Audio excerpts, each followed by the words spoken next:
Hi, I'm Christopher Paul Jones. Now, a lot of the words we use for our problems, maybe our fears, our phobias, our anxiety, can either empower us to change or can keep us stuck.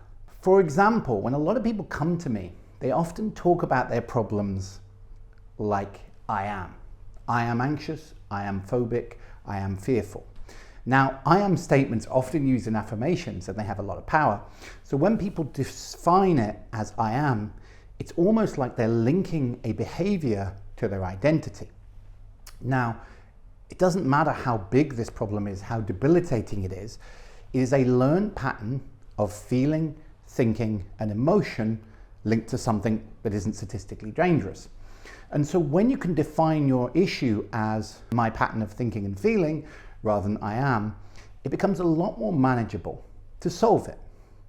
There's then also words we use that stop us having the same power when we're looking to change. One of those words would be but. Oh, I'd really like to do this, but. Anything before but is what you call a negator. My brother once told me that nothing someone says before the word but really counts. But. By having the but, it takes the power out of the word. Other words, things like try. As one very famous master once said, do or do not. There is no try.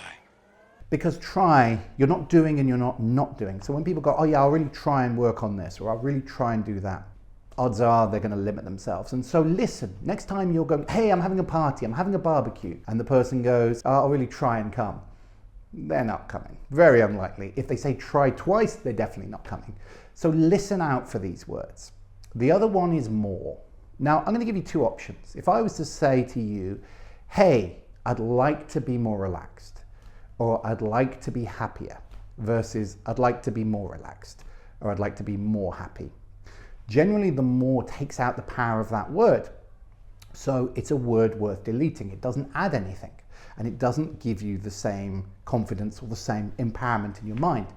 Now, the reason people often use these negating words is because they don't want to be too confident, or they don't want to be too happy in case they're disappointed. They don't want to shoot for the moon and then be let down.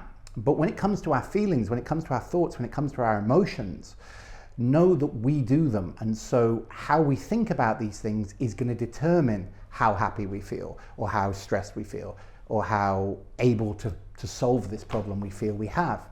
So check in with yourself and notice the words you are using, and not just the language you're saying out loud, but what are you saying in your head?